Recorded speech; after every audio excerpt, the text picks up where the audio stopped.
ओम ब्रह्म सत्यम सर्वधार।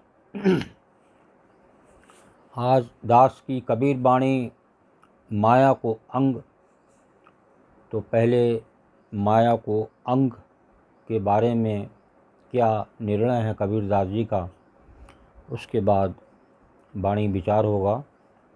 तो इनका निर्णय को श्रवण करें। मन के भीतर समाया हुआ अज्ञान माया है। मन में जो कुछ भी सोचता है वो सब माया से प्रभावित रहता है। ये संसार भी माया के स्वरूप का ही आकार प्रकार है। हम अपने आसपास जो कुछ भी अनुभव करते हैं वो माया है। माया जन्य सभी वस्तुएं नाशवान हैं। प्राणियों की माया के क्षणिक सुख का आभास होता है। माया का अस्थिर चंचल भोग भोक्ता को भी अस्थिर व चंचल बना देता है। वो माया को पकड़ने के लिए दौड़ता रहता है, परंतु माया किसी की पकड़ में नहीं आती। अंत में सबको खाली हाथ विदा होना पड़ता है। फिर भी धनी निर्धन राजा रंक सभी दिन रात माया के स्वप्न देखते रहते हैं। संसार के सभी दुख और चिंताएं केवल माया के लिए ही हैं। तो देखिए, अब संत श्री कबीर जी की वाणी को श्रवण करें। बहुत ही मुख्य उत्तम वाणी है कबीरदास जी की। छाड़े बिन छूटे नहीं, छोड़न हारा राम। जीव जतन बहुतरी करे, सरे न एको काम कबीरा, सरे न एको काम। छाड़े बिन छूटे नहीं, छोड़न हारा राम। जीव जतन बहुतरी करे, सरे न एको काम। देखिए कबीरदास जी क्या संदेश देना चाह रहे हैं इस वाणी के माध्यम से। ये माया बिना छोड़े तो छूटेगी नहीं। इसकी पकड़ बहुत ही सुदृढ़ है, जो तन मन के बल से नहीं छूट सकती। ये अंतर्यामी आत्मा राम के बल से ही छूट सकती है। सांसारिक जीव ने बहुत प्रयत्न करके देख लिया, परंतु इसकी आसक्ति का त्याग किए बिना कार्य सिद्ध नहीं होता। तो जो सांसारिक जीव हैं, जिनकी प्रभु में एक निश्चय नहीं बना, वो माया से घिरे हुए रहते हैं और अंत सारी माया को यहाँ छोड़कर बड़ा निराश और दुख के साथ इस संसार से विदा होना पड़ता है। तो आगे दूसरी वाणी को श्रवण करें। माया जुग बे कौन गुण, अंत न आबे काज।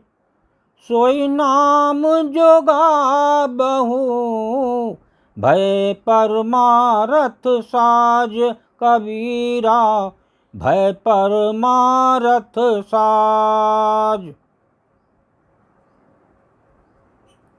देखिए इस वाणी में क्या निर्णय है कबीरदास जी का। इस माया का लोभ बस संग्रह करने से कोई गुण लाभ नहीं। फिर एक बार श्रवण करें। इस माया का लोभ बस संग्रह करने से कोई गुण लाभ नहीं। आज देश में ऐसा वायरस है, नित जीव जितना भी धन संग्रह कर रहा है, कुछ तो डॉक्टर ले जा रहे हैं, और जब डॉक्टर जाएंगे वो भी यहीं छोड़ के जाएंगे। और जो जीव इस माया के मोह में पड़े हुए हैं, जो इससे छूटती नहीं, वो भी माया को यहीं छोड़ के जाएंगे। तो ये अंत काल में किसी काम नहीं आती। इससे तो यही अच्छा है कि सतगुरु के सत उपदेश तथा नाम ज्ञान की साधना का संग्रह करें। आज देश अगर ये बात एक निश्चय हो जाता, एक विश्वास हो जाता कि इससे तो यही अच्छा है कि सद्गुरु के सत्उपदेश तथा नाम ज्ञान की साधना का संग्रह करें, तो इससे लोक परलोक के लिए परमार्थी व सुंदर सत्कर्म होंगे जो सदैव सुखप्रद होंगे। तो आज जो जीव नित्य प्रभु की शरण में है, अर्पण है, समर्पण है, तो आज अगर वो अपनी देह छोड़ता है तो उसे वो ध्यान है, उसे वो ज्ञान है कि ये देह नाशवान है, ये जो है मेरी है ही नहीं, तो इससे कैसा लगा। तो ये एक ना एक दिन हर जीव को छोड़ना पड़ती है। तो एक देह छोड़ते समय प्रभु के चरणों में जाएं और आपका जीवन एक आगे अमर बने और बार बार इस संसार में, दुख रूप संसार में ना आना पड़े।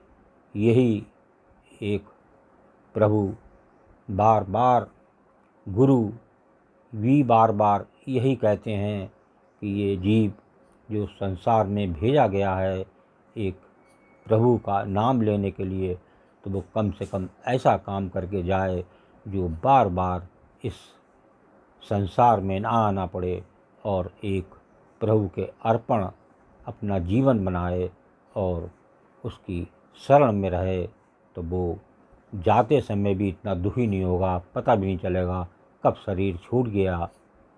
मौत तो सबकी होती है, लेकिन तकलीफ़ तो होती है। तो वो तकलीफ़ जो है एक जब गुरु की चरण में जीव होता है तो वो सारा उसका कष्ट हर लेते हैं, पता भी नहीं चलता कब देह ये इस संसार से विदा हो गई। ओम ब्रह्म सत्यम सर्वाधार दास का ये चैनल अच्छा लगा हो तो इसे सब्सक्राइब करें, बेल प्रेस करें, लाइक करें, शेयर करें, ताकि आगे आने वाला वीडियो सर्वप्रथम यूट्यूब में मिले। ब्रह्म सत्यम सर्वाधार।